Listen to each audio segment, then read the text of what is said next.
आता योगायोगाने अधिक मास आलाय, तुम्ही त्याला काय म्हणता? धोंड्याचा. जावयांना चांगला माहिती असेल, कारण जावयांची मजा असते धोंडे जेवणाची. मग आता तिनं सांगितलं की म्हटले अहो आता आपल्या मुलीचं नवीनच लग्न झालंय, आपण असं करू आपल्या जावयांना धोंडे जेवणाकरता बोलून घेऊ, एखादा ड्रेस देऊ, एखादी अंगठी देऊ, जेणेकरून आपला जावई आयुष्यभर खुश होऊन आपल्या मुलीचा चांगल्या प्रकारे सांभाळ करेल. म्हणून त्या सासरेबुवाने आपल्या जावयाकरता पत्र लिहिलं, जावई बापू आमच्या लेकीला घेऊन धोंडे जेवणाकरता या. पण आता जावयाने पत्र वाचलं, पण जावई येताना एकटाच आला, त्यांच्या मुलीला काही बरोबर आणलं नाही. आई बापाने विचारलं आमची मुलगी, त्यानं सांगितलं घरी फार काम आहेत, नंतर कधीतरी येईल, मी आलोय ना माझंच धोंडे जेवण करा. मग आता जावई आला म्हटल्यानंतर सासूबाईने पाची पकवानाचं भोजन तयार केलं. सासरी बुवाने एक ड्रेस दिला, नंतर 2-4 ग्रॅमची अंगठी दिली. आणि याचं नवीन लग्न झालं होतं, त्याला काही जास्त सासूरवाडीचा अनुभव नव्हता. त्यानं विचार केला, म्हटलं सासूरवाडीला आल्यानंतर माणसाला पाची पकवानाचं भोजन मिळतं, वरून कपडेही मिळतात, वरून अंगठी सुद्धा मिळते. आता म्हटलं घरी कशाला जायचं, आता म्हटलं कायमचं इथेच राहून घेऊ, असा मनामध्ये त्यानं विचार केला. आता मनामध्ये विचार केला, 2 दिवस झाले, 5 दिवस झाले, 10 दिवस झाले, तो जावई घरी जायलाच तयार नाही. शेवटी सासरी बुवा त्याच्याजवळ गेले, सांगितलं जावई बापू अहो आम्ही तुम्हाला धोंडे जेवणाकरता बोलवलं, तुम्ही धोंडे जेवणाकरता आला, मला वाटलं 2 दिवसात जाल, 5 दिवसात जाल, 10 दिवस झाले तुम्ही जायलाच तयार होत नाही. अहो घरातले लोक तुमची तिकडे वाट बघत असतील ना. त्यानं सांगितलं सासरे बुवा तुम्हाला जर माझ्या घरातल्या लोकांची जर काळजी वाटत असेल, आपण असं करू माझ्या सगळ्या घरच्यांना इकडेच राहायला बोलून घेऊ. सासऱ्यानं विचार केला हा घरच्यांचा पण वशिला लावायला बघतोय, हे काय जाणार गिऱ्हाईक दिसत नाही. मग सासू सासऱ्यानं विचार केला जावई जरी असला तरी कुठे किती दिवस राहावं याला मान मर्यादा आहे. काही करून म्हटले उद्याच्या उद्या त्याला घराच्या बाहेर काढला पाहिजे. दोघा नवरा बायकोने दिवसभर प्लॅन केला, म्हणे आज रात्री तू काय करायचं, जावया करता म्हटले पाची पकवानाचं भोजन बनवायचं आणि एकाही भाजीमध्ये मीठ टाकायचं नाही. पहिला घास मी घेणार, मी तुला सांगणार का ग भाजीत मीठ कमी झालं, तू लगेच मला उलट बोलायचं, तू मला उलटी बोलली का मी तुला मारायला धावणार. आणि मग तू काय करायचं, पूर्वीच्या काळी लाईटी नव्हत्या, त्या रॉकेलच्या बत्त्या किंवा चिमण्या असायच्या, तू काय करायचं ती बत्ती फुकून द्यायची, तू बाहेर पळून जायचं. त्या अंधाराचा फायदा घेऊन म्हटले मी जावयाचा चांगलाच काटा काढतो. असा दोघा नवरा बायकोचा प्लॅन झाला. आता संध्याकाळच्या वेळेला सासूबाईंनी पाची पकवानाचं भोजन तयार केलं, एक काही भाजीमध्ये मीठ टाकलं नाही. तिघे जण जेवायला बसले. पहिला घास सासऱ्यानं घेतला आणि तो तिला म्हणतो का ग भाजीमध्ये मीठ कमी झालं, तुला कळत नाही का, जावई जेवायला बसले अक्कल नाही का. ती म्हटली का हो जावयाचे देखत तुम्ही माझी अक्कल काढता, तुम्हाला अक्कल आहे का. तो म्हटला का ग जावयाचे देखत तू माझी अक्कल काढते, मला उलट बोलते. रागाच्या भरात जे बायकोला मारायला धावल्याबरोबर ती उठली आणि तिनं ती बत्ती चिमणी फुकली आणि ती बाहेर पळून गेली. बिचारा जावई तिथंच घरामध्ये बसलेला.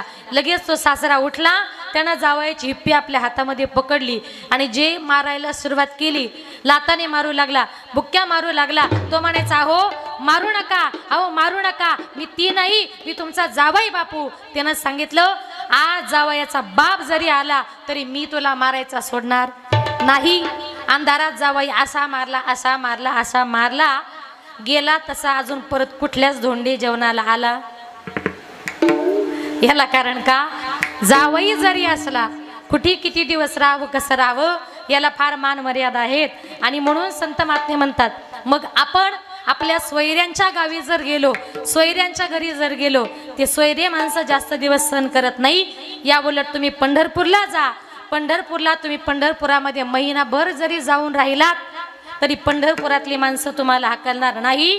तो पंढरीचा पांडुरंग परमात्मा उलट तुम्हाला निवारा देईल. म्हणून जायचंय ना, जाऊ देवाची आगावा, जाऊ देवाची आगावा, जाओ देवाची आगावा, जाओ देवाची आगावा, देवाची आगावा, जाऊ देवाची आगावा, जाओ देवाची आगावा, जाओ देवाची आगावा, जाऊ देवाची आगावा, देव येईल विसावा, जाऊ देवा देवाची या गावा देव देईल विसावा देव देईल विसावा देवा सांगो सुख दुःख देवा सांगो सुख दुःख जाऊ देवाची गावा देव देईल विसावा जाऊ देवाची गावा देव देईल विसावा देव देईल विसावा सांगो सुख दुःख देवा सांगो सुख दुःख देवा सांगो सुख दुःख दुःख दुःख जायचंय ना जाऊ देवाची या गावा देव देईल विसावा पंढरपूरला जा तो देव तुम्हाला निवारा दिल्याशिवाय राहणार नाही आणि मनातलं सुख दुःख सांगायचंय कुणाला सांगा माझ्या पांडुरंग परमात्म्याला सांगा देव निवारील भूक तुम्ही पंढरपुरामध्ये महिनाभर जरी जाऊन राहिलात ना तुमच्या 2 वेळेच्या अन्नाची सोय सुद्धा माझा पांडुरंग परमात्मा केल्याशिवाय राहणार नाही आणि म्हणून संत महात्मे म्हणतात जीवनामध्ये संसाराला किंमत देण्यापेक्षा भगवान परमात्म्याच्या चिंतनाला किंमत द्या म्हणून आपण ज्याप्रमाणे कर्म केले आता हा संचिताचा भोग असतो ज्याचं त्याचं कर्म ज्याचा त्याचा भोग हा ज्याला त्याला कसा भोगावा लागतो आहे का एक दिवस माझे संत सज्जन महाराज जगन्नाथपुरीची रथयात्रा करण्याकरता मुक्काम दर मुक्काम करत करत निघाले होते संध्याकाळच्या वेळेला एका गावामध्ये मारुतीचं मंदिर दिसलं म्हणून महाराज त्या मंदिरामध्ये मुक्कामा करता थांबले संध्याकाळच्या वेळेला त्या मंदिराच्या बाहेरून एक 20-25 वर्षाची तरुण तडफदार स्त्री त्या मंदिराच्या बाहेरून चालली होती ती स्त्री दिसायला फार सुंदर होती महाराजांचं वय सुद्धा 20-25 वर्षाचं होतं आणि महाराजही दिसायला फार सुंदर होते त्या बाईनं त्या महाराजांना मंदिरामध्ये बघितलं आणि ती बाई त्या महाराजांच्या प्रेमामध्ये पडली मंदिरात गेली सांगितलं महाराज आपण कोण त्यांनी सांगितलं या देहाला सद्द सज्जन महाराज असं म्हणतात आला तर कुठून ओरिसा प्रांतातून आलोय चालला तर कुठे जगन्नाथपुरीची रथयात्रा करण्याकरता चाललोय रात्रीचा मुक्काम म्हटले तुमच्याच मंदिरात भोजनाची व्यवस्था गावकरी जे देणार तेच खाणार नाही कुणी दिलं तर पाणी पिऊन तसाच उपाशी झोपणार त्या बाईनं सांगितलं महाराज तुम्ही आमच्या गावचे अतिथी आहात कोणीतरी तुम्हाला देणार मग तुम्ही खाणार नाही कोणी दिलं तर तुम्ही उपाशी झोपणार त्यापेक्षा महाराज तुम्ही असं करा माझ्या घरी चला मी तुमच्याकरता 5 पक्वान्नाचं भोजन बनवते सज्जन महाराजांनी सांगितलं बाई आम्ही संन्यासी माणसं कोणा संसारिकाच्या घरी जात नाही असं करू नका महाराज माझ्या घरी चला तुमच्यासारख्या साधू संताचे पाय जरा आमच्या दाराला लागू द्या साधू संत येती घरा तोची दिवाळी दसरा आता असं म्हटल्यानंतर ती बाई खूप विनंती करत होती महाराजांनी विचार केला बाई चांगली वाटते धार्मिक वाटते महाराजांनी सांगितलं तुम्ही इतका आग्रह करताय ना माई तुम्ही पुढे व्हा मी तुमच्या घरी भोजन करण्याकरता येतो संध्याकाळच्या वेळेला महाराज भोजन करण्याकरता गेले भोजन वगैरे करून झालं महाराज हात धुण्याकरता बाहेर गेले आणि तेवढ्यात धो धो धो धो पाऊस पडायला सुरुवात झाली आकाशामध्ये विजा चमकू लागल्या ढगांचा गडगडाट सुरू झाला सगळीकडे मोठं वादळ उठलं होतं आणि त्या साधू महाराजांनी सांगितलं माई भोजन छान झालं आता मी येतो तिनं सांगितलं महाराज आता भोजन तर केलंय आता फक्त 1 रात्र मुक्कामाचा प्रश्न आहे अशा पावसात महाराज तुम्ही मंदिरात जाऊ नका तुम्ही भिजणार महाराज सकाळी मी तुम्हाला अडवणार नाही तुम्हाला पहाटे वाटेल तेव्हा तुम्ही उठून जा पण एवढ्या रात्री महाराज पाया पडते मी तुमच्या तुम्ही एवढ्या रात्री जाऊ नका पाऊस इतका पडत होता का सज्जन महाराजांचा नाविलाज झाला होता महाराज त्या बाईच्या घरी मुक्कामा करता थांबले आणि रात्री महाराज झोपल्यानंतर 2-2:30च्या सुमारास आपला पती गाढ झोपलेला बघितला आणि ती बाई सज्जन महाराजांच्या रूम मध्ये गेली महाराजांच्या अंगाला स्पर्श केला सांगितलं उठा महाराज त्या महाराजांनी सांगितलं बाई अहो तुमचे पती घरामध्ये असताना तुम्हाला भीती वाटत नाही का मग त्यावेळेला तिने सांगितलं महाराज तुम्हाला माझ्या पतीची भीती वाटते का घरामध्ये गेली धारधार अशी कुऱ्हाड घेतली तीच कुऱ्हाड आपल्या पतीच्या डोक्यामध्ये टाकली आणि एका क्षणात त्या बाईने आपल्या नवऱ्याचा खून केला हा सगळा प्रकार सज्जन महाराज बघत होते एक स्त्री आपल्या नवऱ्याचा जर खून करू शकते आता ही माझं काय करेल मी सांगू शकत नाही जीव मुठीमध्ये धरला आणि महाराज त्या घरातून पळत सुटले ती बाई म्हणायची महाराज थांबा त्या बाईने विचार केला की अरे ज्या महाराजांकरता मी नवऱ्याला मारलं तो नवराही मेला आणि आता महाराजही पळाले. जगायचं कुणा करता? उद्या जर या महाराजांनी गावामध्ये जाऊन सांगितलं या बाईनं हिच्या नवऱ्याचा खून केला, मला हे सगळं सोडून जेलमध्ये जावं लागेल, त्या बाईनं डाव पलटला. ती बाई मध्यरात्रीच्या सुमारास मंदिरामध्ये आपल्या घराच्या बाहेर पळत आली. आरडाओरडा केला, धावा, पळा, वाचवा. सगळी गावकरी मंडळी आली. काय झालं बाई? तिने सांगितलं, कोणी एक साधू महात्मा आपल्या मंदिरामध्ये आला होता. मला वाटलं चांगला असेल म्हणून त्याला मी माझ्या घरी नेलं. पाची पक्वान्नाचं भोजन खायला दिलं. रात्री मुक्कामाला जागा दिली आणि रात्रीच्या वेळेला माझा पती गाढ झोपलेला असताना या महाराजानं माझ्यावर अत्याचार करण्याचा प्रयत्न केला. माझा पती मध्ये आला म्हणून या महाराजानं माझ्या पतीचाच खून केला. लक्ष द्या तुमचं महिला मंडळ, खून कोणी केला होता? तिनेच. पण आळ आणला महाराजांवर. सगळी गावकरी मंडळी महाराजांच्या पाठीमागे पळू लागली. गावाच्या बाहेर सज्जन महाराजांना पकडण्यात आलं. धरून बांधून मारुतीच्या मंदिरासमोर आणलं आणि सांगितलं, महाराज, त्या बाईला तिथे उभं केलं आणि सांगितलं, बाई तुम्ही सांगा या महाराजाला मारू का जिवंत सोडू? तिने सांगितलं, त्याला मारूही नका आणि त्याला जिवंतही सोडू नका. बाई तुम्ही म्हणाल तसं.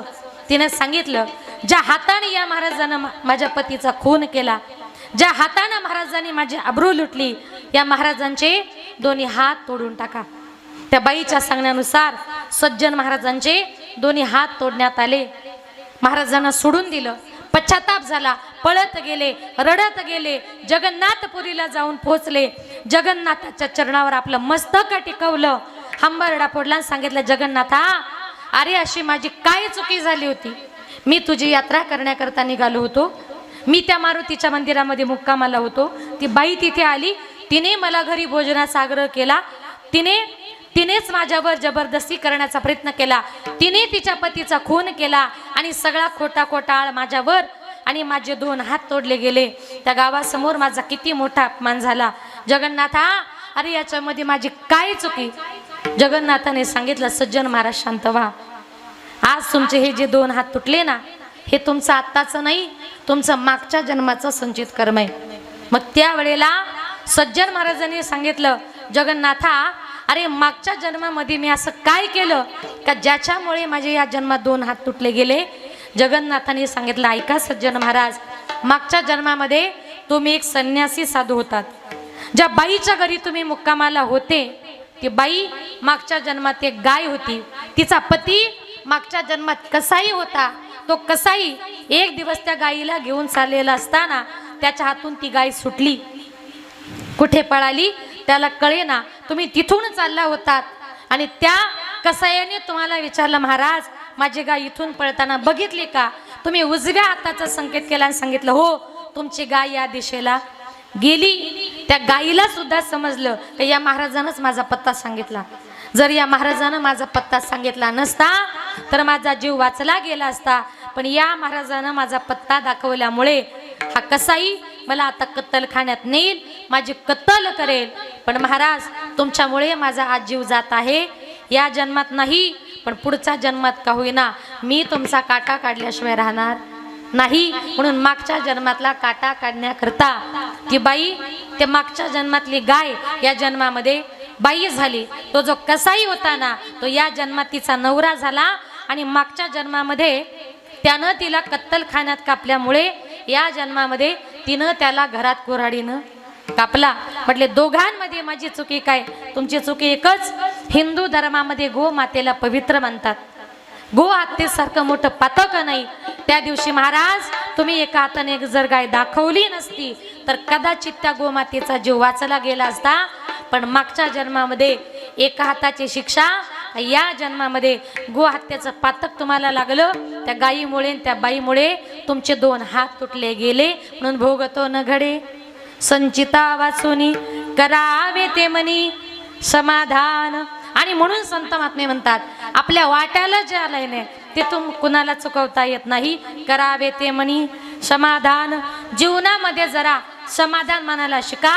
भगवान परमात्म्याने जेवढं दिले ते विले आनंद तैसेचे राहावे, ते विले आनंद तैसेचे राहावे, ते विले आनंद तैसेचे राहावे, ते विले आनंद तैसेचे राहावे, ते विले आनंद ठेविले आनंद तैसेची ठेविले आनंद तैसेची राहावे ठेविले आनंद तैसेची राहावे चित्ती असू द्यावे समाधान समाधान समाधान चित्ती असू द्यावे समाधान समाधान समाधान ठेविले आनंद तैसेची राहावे ठेविले आनंद तैसेची चित्ती असू द्यावे समाधान समाधान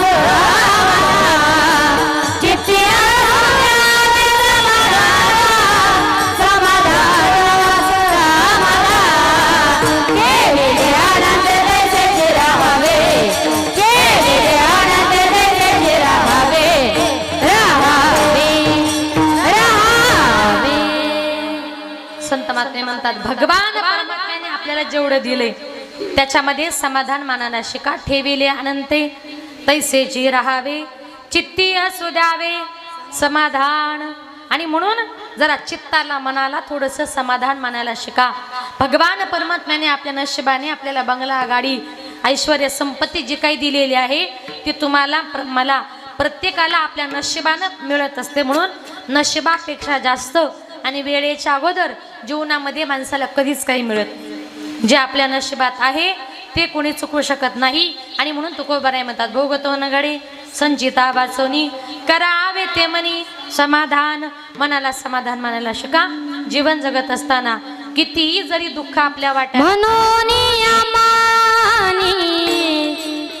म्हणून खेदू म्हणून माने मानो नाही खेदू म्हणून माने मानो नाही खेदू म्हणून माने मानो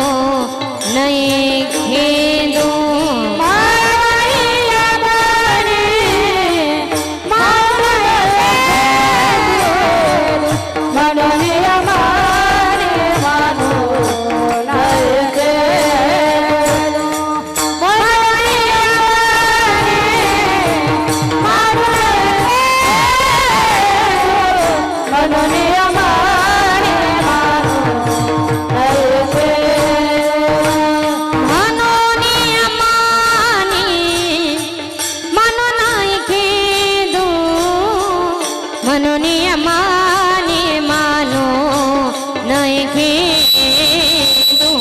म्हणून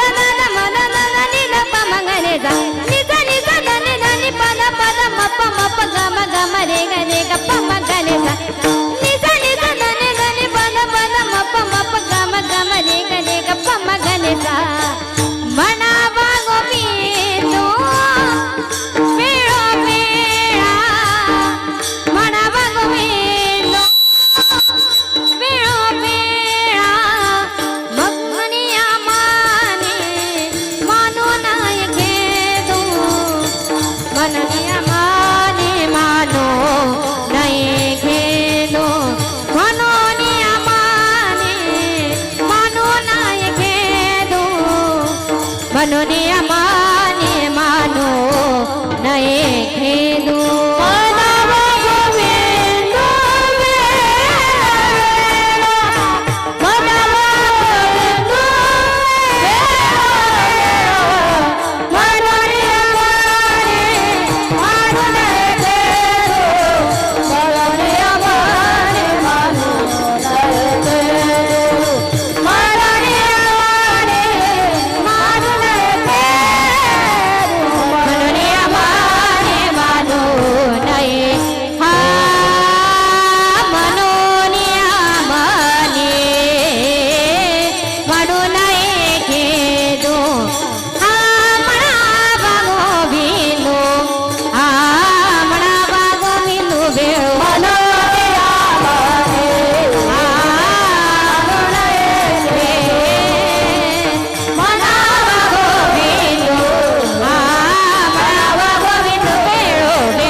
मनी मानू नये खेदू म्हणावा गोविंदू वेळोवेळा.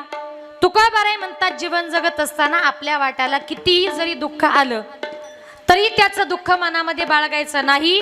आपल्याला काय करायचंय, म्हणावा गोविंदू वेळोवेळा. वेळोवेळी तुम्हाला मला प्रत्येकाला गोविंदाचं नामचिंतन करायचंय.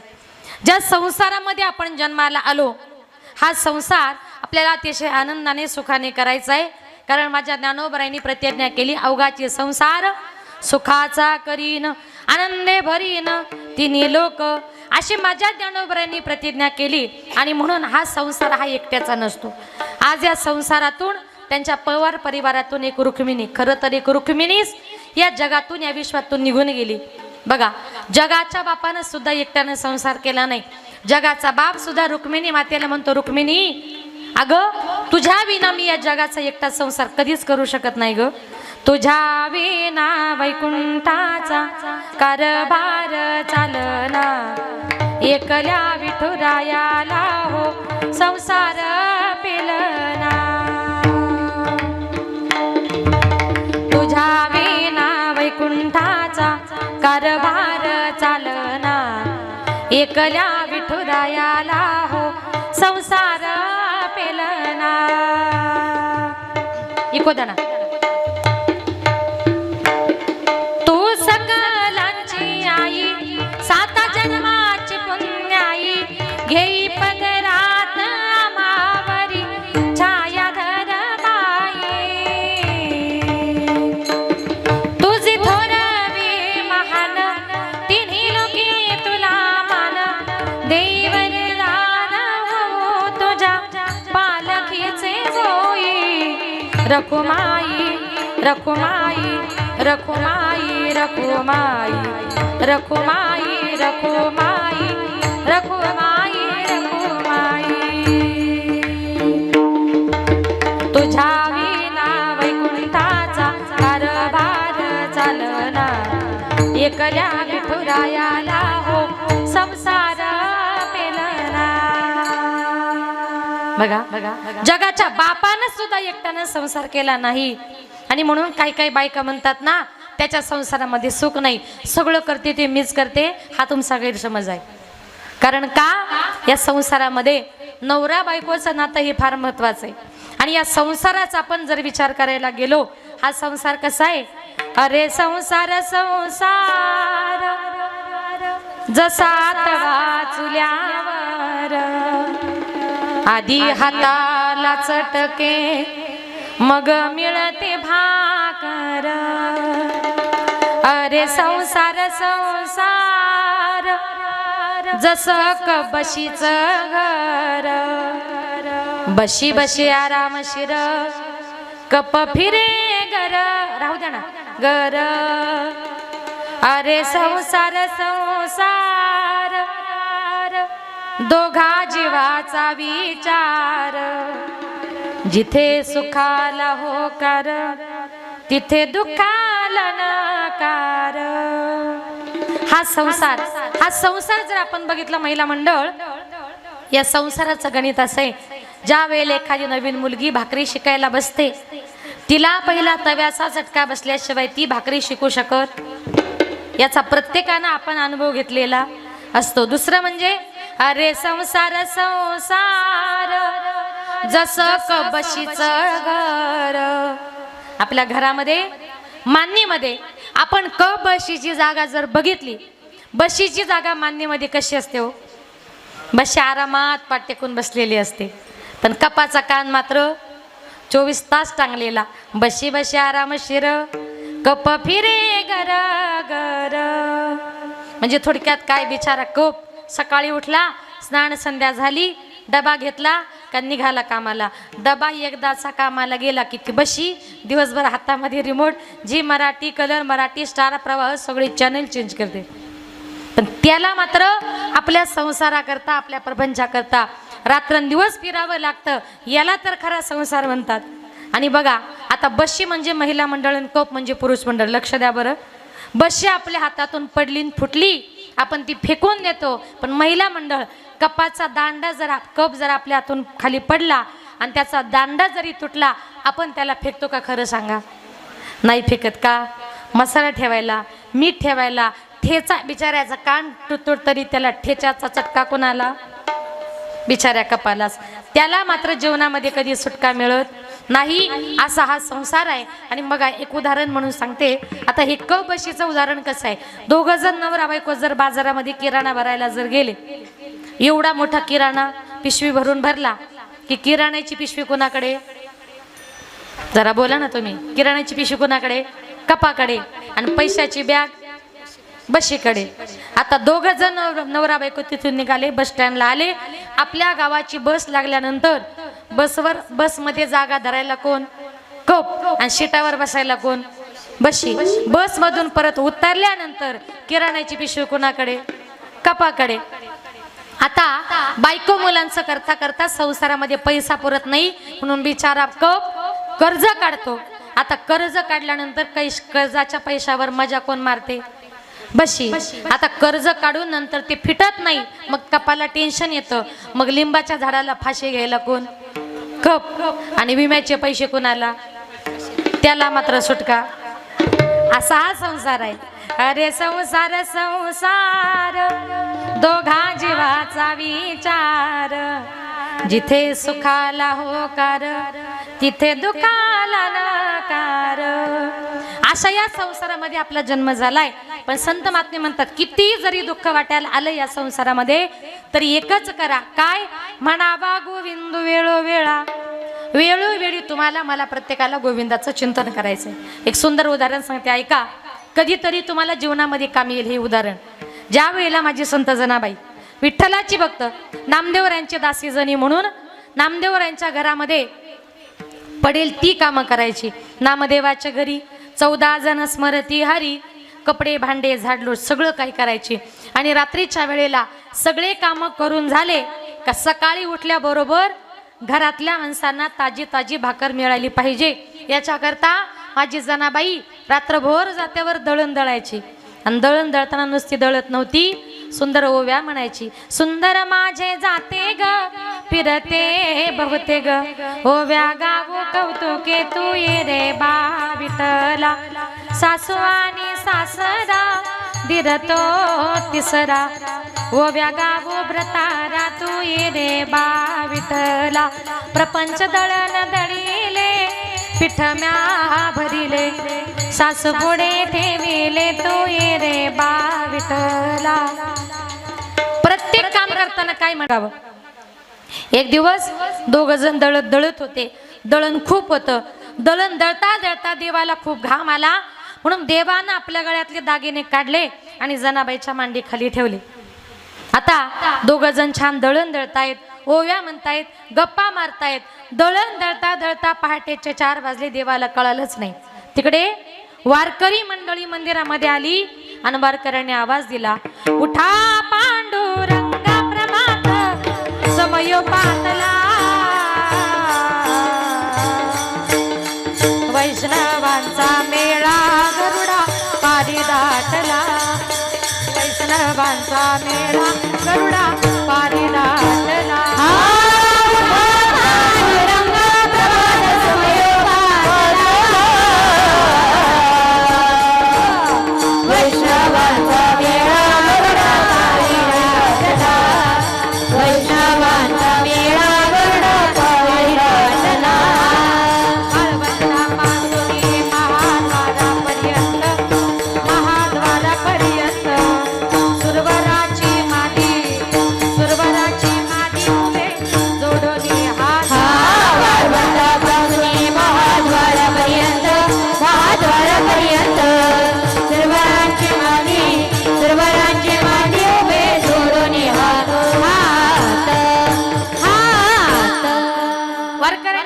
देवा उठा उठा म्हटल्या बरोबर देवाची गडबड झाली की अरे मी तर आहे आता जणीकडे.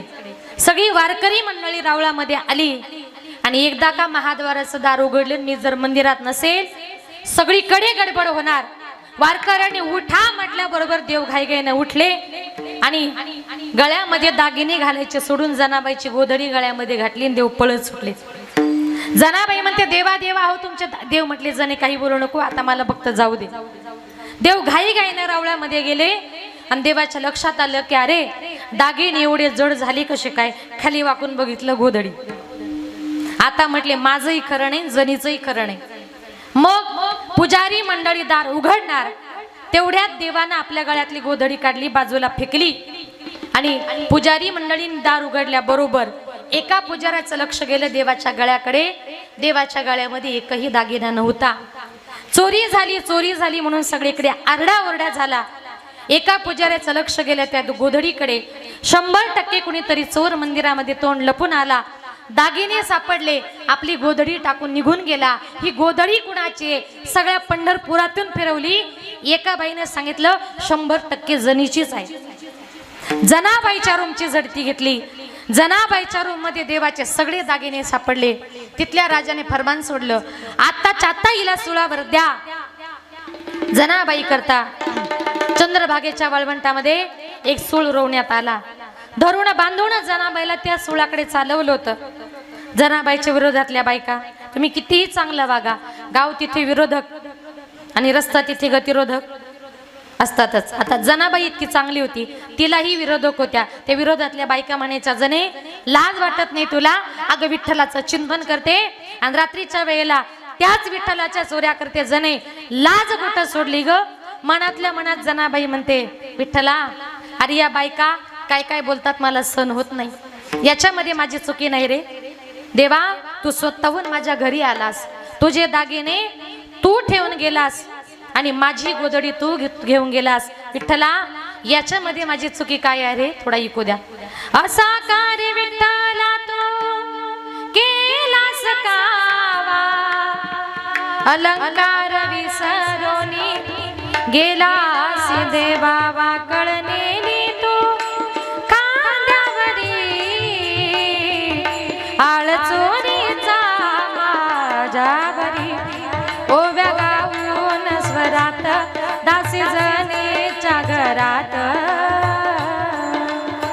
दासी जनीचा तू माय बाप तुझी चोरी करण्याचे नाही केले पाप. कुठे गेली तुझी जादूगिरी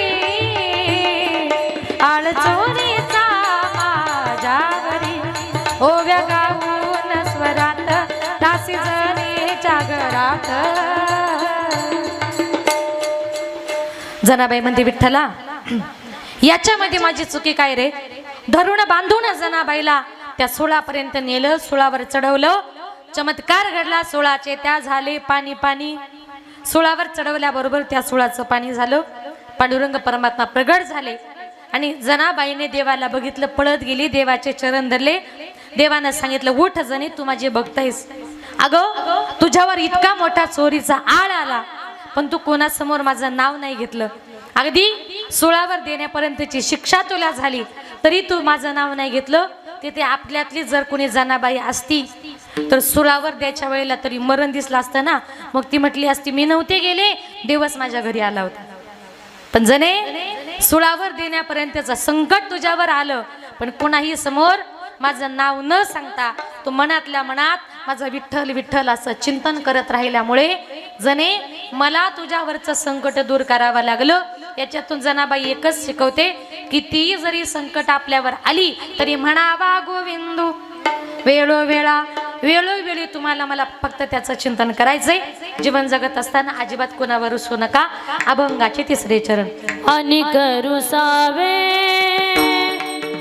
न लगे बहुता आणि करू सावे न लगे बहुता आणि करू सावे न लगे बहुता आणि करू सावे न लगे बहुता आणि करू सावे न लगे बहुता आणि करू सावे न लगे बहुता आणि करू सावे न लगे बहुता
आणि का रुसावे न लगे बहुता आपुल्या संचिता वाचून या. आणि म्हणून संत महात्मे म्हणतात जीवन जगत असताना किती जरी दुःख वाट्याला आलं अजिबात कोणावर रुसायचं नाही. तुका मने भार घातली यावरी होईल कैवारी नारायण. आता या ठिकाणी माझ्या अल्पमतीप्रमाणे अभंगाचा धावता भावार्थ आपल्या समोर मांडण्याचा प्रयत्न केला. कार्यक्रमाची वेळही संपत आलेली आहे. जास्त वेळ घेणार नाही. शेवटी जाताना थोडंसं आई वडिलांविषयी बोलते. या विश्वामध्ये मायबापासारखं श्रेष्ठ दैवत नाही. जिवंतपणी माणसाला मायबापाची किंमत कळत नाही. एकदा का आपले मायबाप या जगातून या विश्वातून निघून गेले नंतर किती जरी रडलं फायदा होणार नाही. जिवंतपणी आई वडिलांची सेवा करा. आज एक आई या जगातून या विश्वातून निघून गेली. जेव्हा आपले मायबाप या जगातून या विश्वातून निघून जातात ना, आज ती आई गेली ती आपल्या घरी परत कधीच येऊ शकत नाही. याला कारण का, जेव्हा ती गेली तेव्हा ती कुठे गेलेली असते? गेली दुरी दिगंतरा पुन्हा येणे नाही घरी.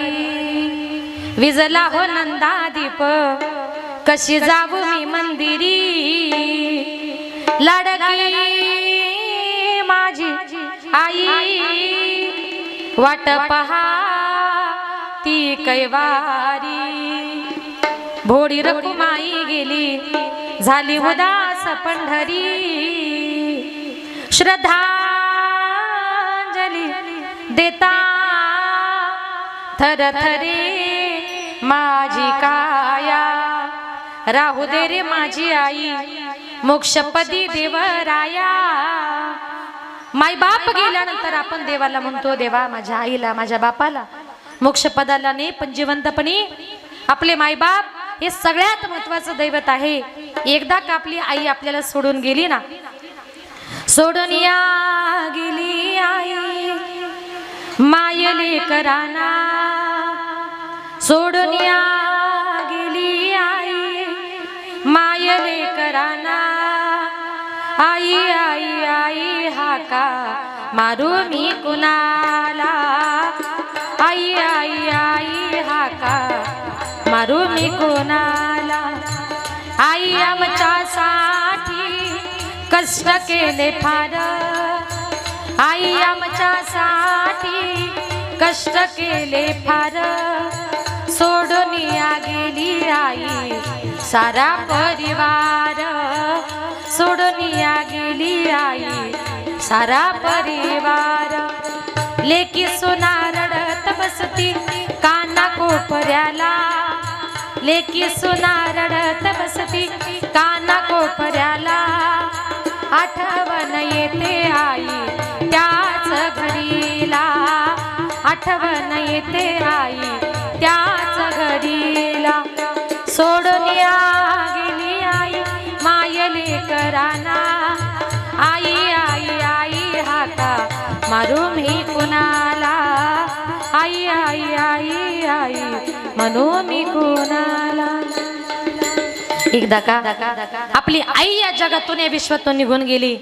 शेजारच्या आईला दुसऱ्याच्या आईला प्रेमानं तुम्ही कितीही जरी आई म्हटलात ना, दुसऱ्याची आई आपली आई कधी होऊ शकत नाही.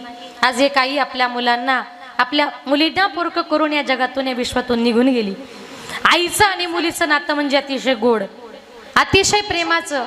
असं एकही घर नाही का त्या घरामध्ये आईचं मुलीचं भांडण होत नाही. पण त्या माय लेकीचं भांडण म्हणजे कसं असं माहितीये? माय लेकीचं भांडण दया दुधाची उकडी. लेक धरते अबोलाई मनाची मोकडी. आईचं आणि मुलीचं दोघींचं जर भांडण झालं, मुलीला आईविषयी राग येतो. आईच्या मनात राग नसतो तर उलट प्रेम असतं. कारण का, आई जे शिकवते ते काय असतं माहितीये मुलींनो?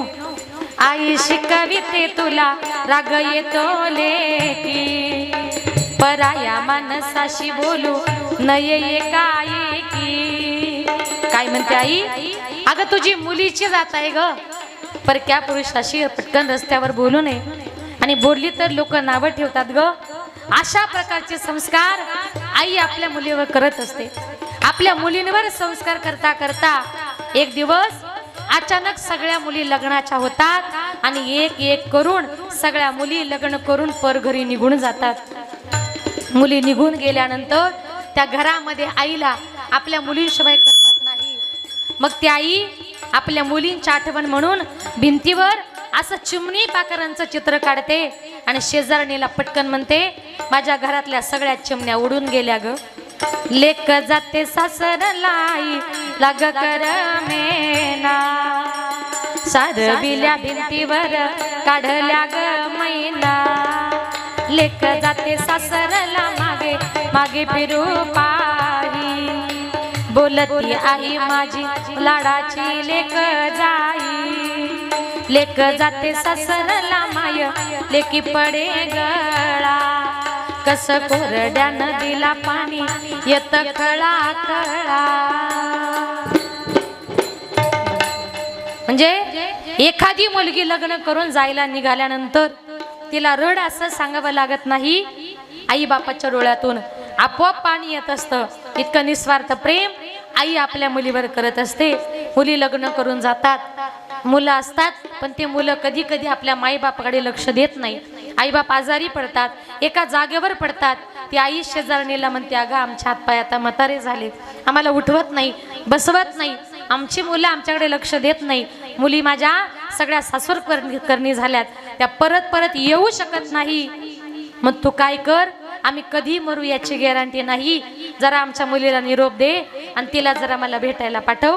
ती आई रडते आणि काय म्हणते, माझ्या जीवाच्या लेकीला आज सांगवा पाठवा, माझ्या व्याकुळ जीवाला माझी मालन भेटवा. नाव लेकीच ग घेता जात फिरे गरा गरा, माझी डोळ पुसणारी लेक गुंतली संसारा. रोज येते सपनात काही बोलत ती नाही, भर सैताच्या उन्हात माझी सुकली गजाई.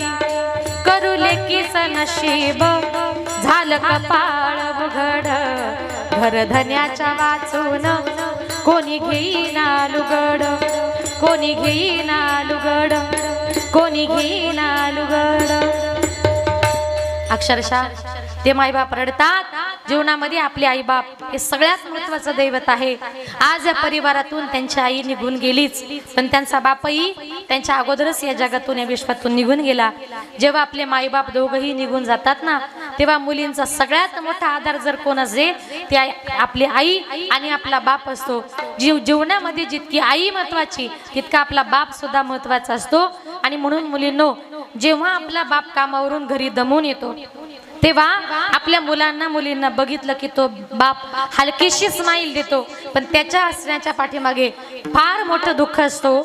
पण ज्या वेळेला आपला बाप झोपतो ना, तेव्हा मुलांनो त्या बापाच्या हृदयाजवळ जा आणि जरा त्याच्या हृदयाचे ठोके ऐका. तुमचा बाप किती दमलेला असतो. उरा मंदी माया त्याच्या काळ्या मेघावानी, दाखविना कधी कुणा डोळ्यातल पाणी. जिजू जिजू संसाराचा गाडा हाकला, वटामध्ये हसू जरी कना वाकला.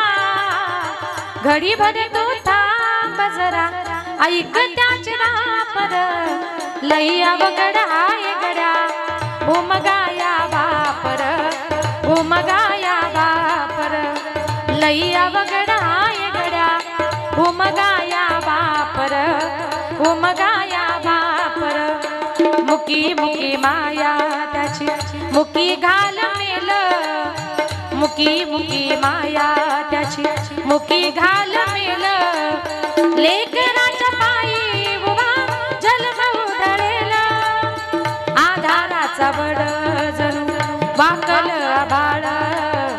त्याच्या इना पाचवळा जिन रानमाळ, जिन रानमाळ.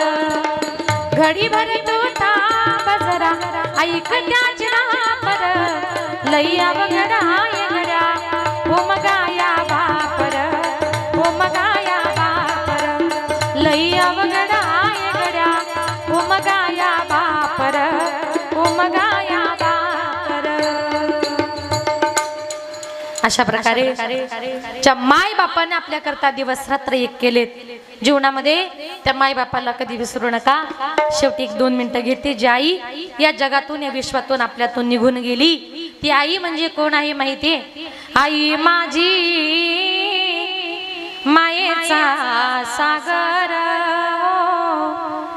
दिला तिने जीवनाकार।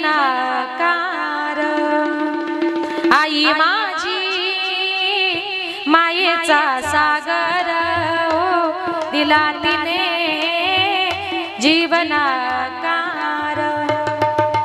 तळपत्या उन्हात त्या रखरखत्या रानात राहिली समाजासाठी तू ग कष्टाच्या घामात। तळपत्या उन्हात त्या रखरखत्या रानात राहिली समाजासाठी तू ग कष्टाच्या घामात। कधी मिळेल मुठभर घास, कधी घडे तिला उपवास, ओल्या मातीतून चालताना तुडविले काट्याचे फास। आई माझी मायेचा सागर दिला तिने जीवनाकार। नभीची चांदणी तू ग चंद्राची कोर, शीतल तुझी छाया मला हवी जीवनभर।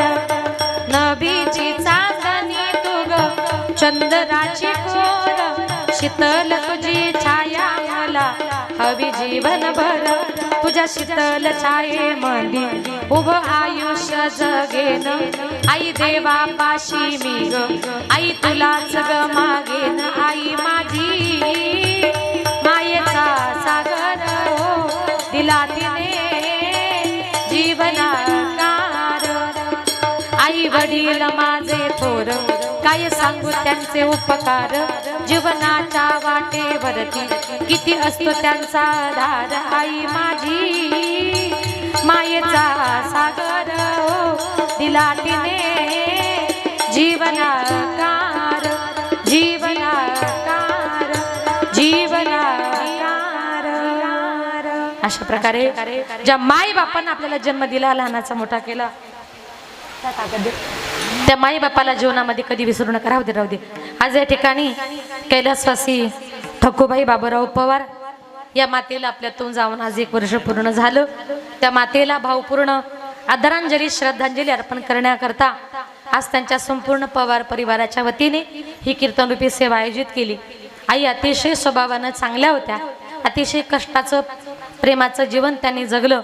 आज चांगले खायचे प्यायचे दिवस आले, भगवंत त्यांना आपल्यातून घेऊन गेला। आपल्या 3ही मुलांचा संसार तिनं सुखाचा आनंदाचा केला, पण ती आई आज या जगातून या विश्वातून निघून गेली। तिच्या जाण्याने त्यांचा सगळा परिवार दुःखी आहे। भगवत चरणी प्रार्थना करूया। आमच्या नाव आहे त्या दोन्ही 1 नंबरलाच आहे। आज आमच्या आदरणीय हरिभक्तपरायण मंगलताई गतीर आणि आदरणीय हरिभक्तपरायण राणीताई दौंड त्यांचं सुद्धा आपण या ठिकाणी स्वागत करू। अतिशय गोड सेवा दिली माझी विद्यार्थिनी, माझी पुतणी युवा कीर्तनकार भूमिताई पाटील, तिनं सुद्धा गोड असं गायन केलं, तिचंही या ठिकाणी मनपूर्वक आभार।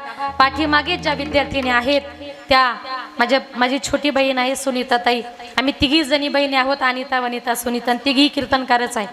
माझ्या छोट्या बहिणीच्या संस्थेतल्या या मुली आज या ठिकाणी संगमनेरवरून या कार्यक्रमाला आल्या, कारण रात्री माझं कीर्तन जालना जिल्ह्यात होतं, त्याच्यामुळे रात्रभर प्रवास करून पहाटे 4 वाजता आमचे वरखेडचे माझे आदरणीय बंधू आमचे संजय आप्पा पडोळ त्यांच्या घरी पहाटे 4 वाजता आलो आणि आज या ठिकाणी या सगळ्या संस्थेतल्या विद्यार्थिनी आल्या, गोड नाचल्या। आवडलं का तुम्हाला?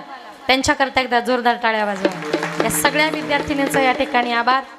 आदरणीय हरिभक्तपरायण महाराज कैलासजी महाराज ते अतिशय गोड असे गायक आहेत, पण आता महिला कीर्तन असल्यामुळे महिला गायक असल्यामुळे महाराजांना काही चान्स भेटला नाही।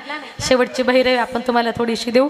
बाकी जे टाळकरी आहेत वारकरी आहेत, इकडची सगळी टाळकरी मंडळी वारकरी मंडळी 2 सोबदार आहेत, त्यांचंही या ठिकाणी मनपूर्वक आभार। आमचा आवाज तुमच्यापर्यंत ज्याने सुंदर गोड पोचवला, राम लखन साऊंड सिस्टीम खूप सुंदर दादा, तुमचंही या ठिकाणी मनपूर्वक मी आभार मानते। आणि आजची कीर्तनरूपी सेवा करंजवन गावचे सरपंच आमचे आदरणीय माझे बंधू आमचे सुरेश भाऊ ते सुद्धा या ठिकाणी उपस्थित आहेत। सुरेश भाऊंच्या संपर्काच्या माध्यमातून सुरेश भाऊ आणि संजय आप्पा पडोळ या परिसरात आलं का ते 2 माझे हक्काचे भाऊ, आणि म्हणून त्यांच्या नातेवाईकांमध्ये कुठलाही जर कार्यक्रम असेल तर पहिला फोन त्यांच्या बहिणीला असतो, मग नंतर कोणीतरी। अतिशय प्रेमाचं आमचं ते नातं आहे। आणि त्यांच्या पश्चामध्ये आज त्यांची मुलं आहेत आईंच्या पश्चामध्ये कचरूभाऊ बाबूराव पवार, बाळासाहेब भाऊ बाबूराव पवार, त्यानंतर त्यांच्या मुली आहेत गंगा भागीरथी सुशीलाबाई खंडेराव चौधरी, सौ सुनीताताई संजय गायकवाड, जयश्रीताई राजेंद्र पाटील आणि त्यांचे बंधू, काय नाव म्हटले, दुसरं एक काहीतरी नाव सांगितलं ना, हां पाटील. असो, आज त्यांच्या संपूर्ण हा पाटील आणि पवार परिवार या संपूर्ण परिवाराला दुःख झाले. त्यांचे पुतणे आहेत, नातू आहेत, नाते आहेत, खूप मोठा असा हा परिवार. या सगळ्या परिवारातून ती आई आज निघून गेली आणि निश्चितच भगवंत तिच्या आत्म्याला शांती देईल अशी भगवत चरणी प्रार्थना. बोलताना जर काही चुकलं असेल तर क्षमस्व.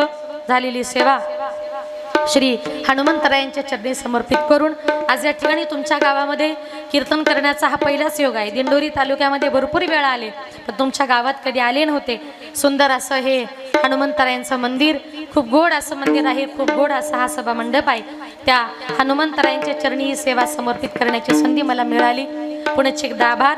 आणि झालेली सेवा निवृत्तीनाथांच्या विठ्ठल रुक्मिणीच्या चरणी समर्पित करून सेवेला पूर्णविराम. ज्ञानेश्वर हरी विठोबा रघुमाई,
मने भार